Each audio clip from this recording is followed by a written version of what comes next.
मैं फिर निवेदन करूंगा, यदि कोई बड़ी बीमारी घेर रही है, कोरोना जैसी महामारी भी अगर आपको घेर रही है, निवेदन है डॉक्टर अपना काम करे, तुम घटकी जीवा से नमः शिवाय जपते रहे, श्री शिवाय नमस्तुभ्यम कहते रहे।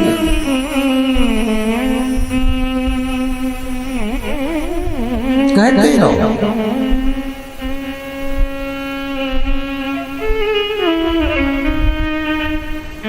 शंकर का अनुमोदन करते रहो, शिव का स्मरण।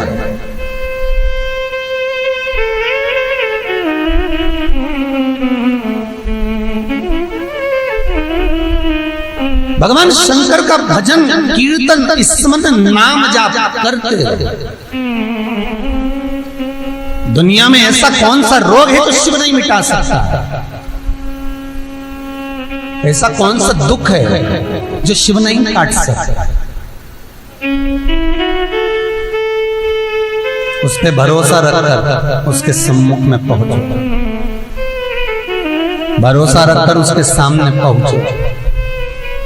शिव महापुराण की कथा कहती है, श्राद्ध पक्ष में पड़ने वाला प्रदोष का व्रत किसी भी दिन पड़े, चाहे सोम हो, मंगल हो, बुध हो, गुरु हो, शुक्र हो, शनि हो, कोई से भी दिन पड़े, जो प्रदोष काल के समय 3 कलश में दूध लेकर उसमें काली तिल डालकर, जौ डालकर और उसमें थोड़ा सा डाब डालकर, डाब मतलब कुसा डालकर पीपल, बड़ और बेलपत्री के पेड़ के नीचे चढ़ा देता है, उसके घर में कभी संपदा की कमी नहीं होती महाराज। लक्ष्मी कभी समाप्त नहीं हो सकती। दुकान, व्यापार, व्यवसाय, फैक्ट्री कुछ भी अगर खड्डे में भी जा रही है तो उबर जाती है। श्राद्ध पक्ष के प्रदोष का इतना महत्व होता है, पर प्रदोष काल में ही चढ़ेगा, शाम के समय प्रदोष काल पीपल के नीचे, बट वृक्ष के नीचे, बड़ के पेड़ के नीचे, बेलपत्री के नीचे घी का दिया लगाकर आप दूध समर्पित करो। स्टील के पात्र में थोड़ा सा दूध लेकर कटोरी में ले जाओ, अगर पात्र भर कर नहीं ले सकते तो कटोरी पर ले जाओ, समर्पित। शिव का सबसे प्रिय अगर कोई व्रत है तो प्रदोष का ही व्रत है। शंकर को राजी है वो व्रत, क्योंकि शिव और पार्वती का दोनों का मिलन का व्रत है, भगवान शंकर के मिलन का व्रत। भगवान मार्कंडे बाबा से कहा, भगवान शंकर ने, मार्कंडे जी आपने शिव आराधना करी है, आपने माता पार्वती का वर प्राप्त करा है, इसलिए आप चिरंजीवी भव हो गए महाराज, आपके प्राण नहीं चाहिए। मार्कंडू जी ने भगवान शंकर से हाथ जोड़कर निवेदन करा, जो दुनिया में कोई नहीं कर सकता वो आपने कर दिया। शंकर जी कहते हैं, ये मैंने नहीं करा, भोलेनाथ कहते हैं, ये तो इसके भजन का प्रताप है। पीपल के वृक्ष के नीचे पितरों की शांति है तो कितने चावल के दाने चढ़ते हैं? अगर कोई ब्राह्मण ने कह दिया तुम्हारे यहाँ पितृ दोष है, 1 रुपया कमाते हो, 1.25 रुपये खर्च होता है, तुम्हारे पास में पैसा टिकता नहीं, तुम्हारे यहाँ पितरों का दोष है, तो तुम 1 चावल का दाना अगर आप कहे कि पीपल के वृक्ष के नीचे दिया लगाओ, पीपल के वृक्ष के नीचे आप जल चढ़ाओ, या महादेव के मंदिर में 1 लोटा जल चढ़ाओ, तो हम कहते हैं ना कि प्रदोष के दिन बेलपत्री का वृक्ष, पीपल का वृक्ष, आंवले का वृक्ष, बड़ का वृक्ष या शंकर का शिवालय, फिर से सुन लेना, पीपल का वृक्ष, बेलपत्र का वृक्ष, आंवले का वृक्ष, बट का वृक्ष या फिर शंकर का, जम के बोलो, शिवालय। शिवालय का मतलब शंकर का मंदिर या शिव। प्रदोष के दिन अगर आपको लग रहा है कि हमारे यहाँ पितृदोष है, बहुत तकलीफ चल रही है, बहुत कोई ने कहा पितृदोष है, कोई कह रहा पितरों का, तुम्हारे यहाँ ये तकलीफ है, पितरों की ये तकलीफ है, पितरों की वो तकलीफ है, पितरों की ये तकलीफ है, बार बार अगर कोई कह रहा है तो फिर आपको उसमें स्मरण करना पड़ेगा कि हम चावल के कितने दाने भगवान शंकर को समर्पित कर दें कि भोलेनाथ हमारे पितरों को तृप्त कर दें। हम तृप्त नहीं करेंगे, हमारी सामर्थ्यता नहीं है कि हम पितरों को तृप्त कर सकते। आप में से कोई है जो पितरों को तृप्त कर सकता है? संसार में कोई नहीं जन्मा जो अपने पितरों को, अपने पूर्वजों को तृप्त कर दे।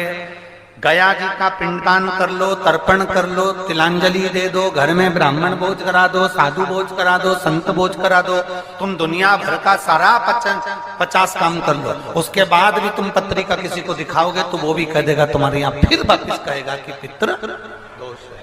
अब तुमने अभी इतना अनुष्ठान करा, इतना पिंडदान करा, इतना तर्पण करा, इतनी तिलांजलि करी, इतना सब कुछ करा, इसके बाद वापिस पितृदोष आ गया, फिर वापिस पितृदोष। क्यों? दुनिया में ऐसा कोई नहीं जन्मा जो अपने पितरों को तृप्त कर। आप अपने घर के लोगों को तृप्त नहीं करते, जो जिंदा हैं वो उनको बोलो री भाई जीजियो, सही है कि गलत है? जो जिंदा हैं, माँ बाप अपने बेटे के लिए कितना भी कर ले, कितना भी, आखिरी में एक दिन बेटा कह देता तुमने हमारे लिए क्या करा।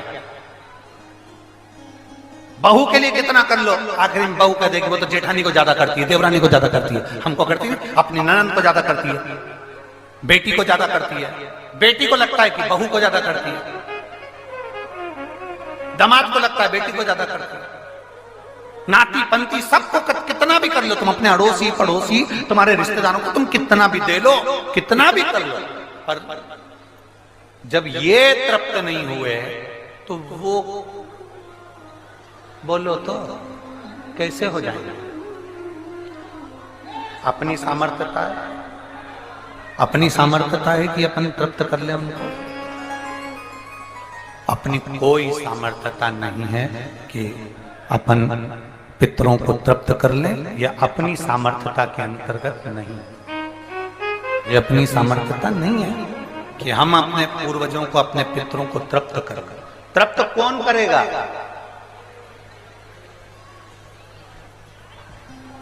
जिनकी शरण में पित्र है। वास्तु के देवता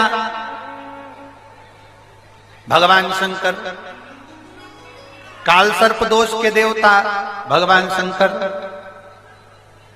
जितने दोष होते हैं पितृ दोष के देवता भगवान शंकर, तो हम तृप्त नहीं कर सकते।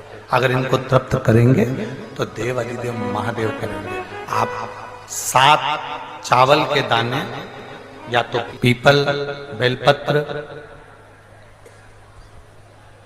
आंवला, वटवृक्ष या फिर शिवालय, प्रदोष के दिन 7 चावल के दाने आप इन जगह में से कहीं पर भी अगर आप समर्पित कर देते हैं तो उसके बाद आप जो जिंदगी जी रहे हैं और 3 महीने फिर आप अंदाजा लगा कर देखना कि आपने जो 7 चावल के दाने इन स्थान पर अगर आपने समर्पित करे तो उसका फल पितरों को मिला कि नहीं मिला, और उसका फल हमें प्राप्त हुआ क्या।